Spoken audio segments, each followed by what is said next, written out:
नमस्कार, मैं हूं रवि रंजन। आप देख रहे हैं विमर्श न्यूज। अगले 7 मिनट में देखिए देश और दुनिया की 6 बड़ी खबरें। तो सबसे पहले नजर डालते हैं आज के हेडलाइंस पर।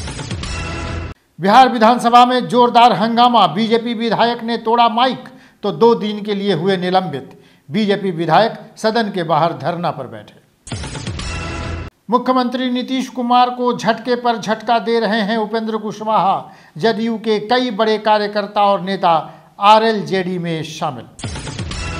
आरएसएस ने सेम सेक्स मैरिज पर सरकार के नजरिए से सहमति जताई। आरएसएस बोला, शादी सिर्फ अपोजिट सेक्स वालों में संभव। भोपाल गैस पीड़ितों को नहीं मिलेगा अतिरिक्त 7,800 करोड़ रुपए का मुआवजा। केंद्र की अर्जी सुप्रीम कोर्ट में खारिज।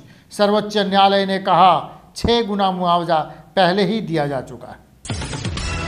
बिहार की पूर्व मुख्यमंत्री राबड़ी देवी दिल्ली रवाना। कल हाजिर होना है सीबीआई कोर्ट में।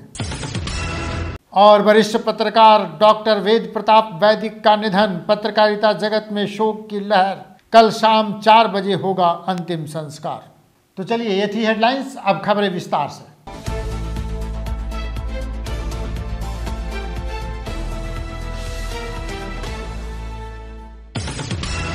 बिहार विधानसभा के बजट सत्र के दौरान हर रोज हंगामा हो ही रहा है। मंगलवार को भी बिहार विधानसभा के बजट सत्र के दौरान राजद और बीजेपी विधायकों में जमकर झड़प हुई।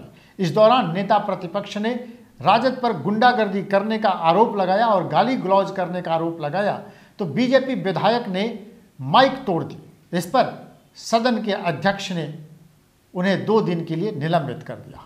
बिहार विधानमंडल का बजट सत्र लगातार हंगामे की भेंट चढ़ रहा है। बजट सत्र के शुरुआत के साथ ही किसी न किसी मुद्दे को लेकर सदन में हंगामा हो रहा है। बीजेपी के विधायक अलग अलग मुद्दों को उठाकर सरकार से सवाल पूछ रहे हैं, जिसको लेकर सदन की कार्यवाही लगातार बाधित हो रही है। मंगलवार को सदन में प्रश्नकाल के दौरान भी भारी हंगामा हुआ।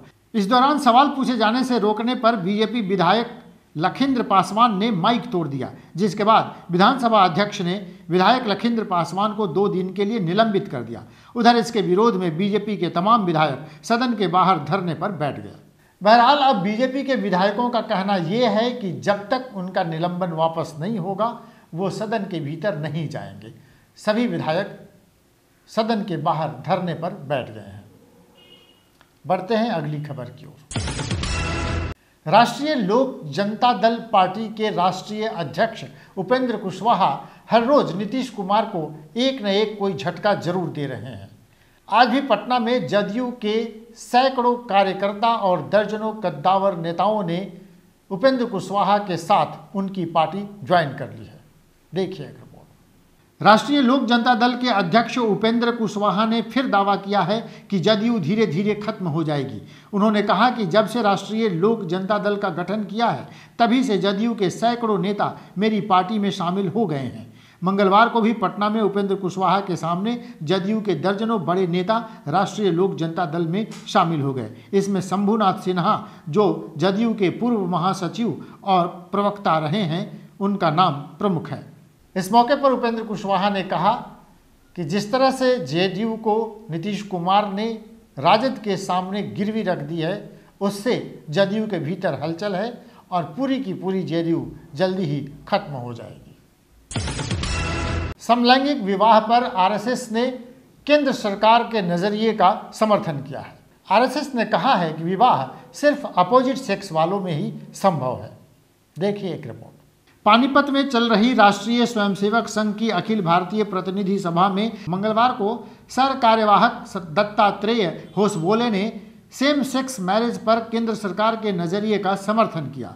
होसबोले ने कहा कि शादी सिर्फ अपोजिट सेक्स वालों के बीच ही हो सकती है। 12 मार्च को शुरू हुई सभा की 3 दिन की बैठक के आखिरी दिन मंगलवार को दत्तात्रेय होसबोले ने पत्रकारों से बातचीत की। तो चलिए, केंद्र सरकार ने पहले ही सुप्रीम कोर्ट में अर्जी डाली है और ये कहा है कि समलैंगिक विवाह भारतीय फैमिली सिस्टम के लिए ठीक नहीं है। आज सुप्रीम कोर्ट ने भोपाल गैस कांड के मुआवजे को लेकर जो मांग चल रही है उस पर एक बड़ा फैसला सुनाया है। सुप्रीम कोर्ट ने कहा है कि अब मुआवजा देने की कोई बात नहीं होनी चाहिए। सुप्रीम कोर्ट ने मंगलवार को भोपाल गैस पीड़ितों के लिए यूनियन कार्बाइड कारपोरेशन और उसकी सहायक फर्मों से अतिरिक्त मुआवजा दिलाने की केंद्र सरकार की याचिका को खारिज कर दिया है। केंद्र ने 2010 में क्यूरेटिव पिटीशन के जरिए डाउ केमिकल से 7,800 करोड़ का अतिरिक्त मुआवजा दिलाने की अपील की थी। सुप्रीम कोर्ट ने यह कहा है कि यूनियन कार्बाइड ने पहले ही $470 मिलियन का मुआवजा दे दिया है। बढ़ते हैं अगली खबर की ओर। बिहार के पूर्व मुख्यमंत्री राबड़ी देवी, लालू प्रसाद यादव, तेजस्वी यादव और उनके पूरे परिवार की मुश्किलें कम होने का नाम नहीं ले रही। पूर्व मुख्यमंत्री राबड़ी देवी आज दिल्ली रवाना हुई हैं। कल उनको सीबीआई की कोर्ट में हाजिर होना है। नौकरी के बदले जमीन रजिस्ट्री कराने के मामले में लालू प्रसाद यादव की मुश्किलें बढ़ती जा रही हैं। लैंड फॉर जॉब स्कैम की जांच कर रही सीबीआई ने लालू परिवार समेत कुल 16 लोगों को समन जारी कर विशेष सीबीआई कोर्ट में पेश होने को कहा है। इस केस के सभी आरोपियों की पेशी बुधवार को दिल्ली की कोर्ट में होनी है। तत्कालीन रेल मंत्री लालू प्रसाद फिलहाल दिल्ली में ही हैं। आज मंगलवार को पूर्व सीएम राबड़ी देवी दिल्ली के लिए रवाना हो गई। रेलवे में जमीन के बदले नौकरी देने के मामले में राबड़ी देवी, लालू प्रसाद यादव का पूरा परिवार मुश्किल में फंसा हुआ है। हालांकि तेजस्वी यादव ये कह रहे हैं कि उनको बदनाम करने के लिए और उनके परिवार को परेशान करने के लिए सीबीआई को मोहरा बनाया जा रहा है। और अंत में वरिष्ठ पत्रकार वेद प्रताप वैदिक का निधन हो गया है। 78 वर्ष के वेद प्रताप वैदिक आज सुबह बाथरूम में स्नान करने गए थे। उसी समय बाथरूम में गिर जाने के कारण उनकी मौत हो गई। उनको नज़दीक के अस्पताल में भर्ती कराया गया, लेकिन डॉक्टरों ने उन्हें मृत घोषित कर दिया। बताते चले कि वेद प्रताप वैदिक हिंदी भाषा के जाने माने पत्रकार थे। उन्होंने 78 साल की उम्र में अंतिम सांस ली। वेद प्रताप वैदिक का जन्म 30 दिसंबर 1944 को मध्य प्रदेश के इंदौर में हुआ था। उन्होंने अंतर्राष्ट्रीय राजनीति में जेएनयू से पीएचडी की थी। वह 4 साल तक दिल्ली में राजनीति शास्त्र के शिक्षक रहे। उनकी फिलॉसफी और राजनीति शास्त्र में भी काफ़ी दिलचस्पी थी। तो चलिए, ये थी आज की दिन भर की 6 बड़ी खबरें। इसी तरह की खबरों को देखने के लिए आप जुड़िए विमर्श न्यूज़ से। हमारे चैनल को आप सर्च कीजिए, आप जाइए www.vimarsnewslive.com पे हमारे चैनल को सर्च कीजिए, उसे सब्सक्राइब कीजिए और उसके बगल में जो बेल आइकन है उसको भी दबाइए ताकि आपको समय समय पर नोटिफिकेशन मिलता रहे। देखते रहिए विमर्श न्यूज़। नमस्कार।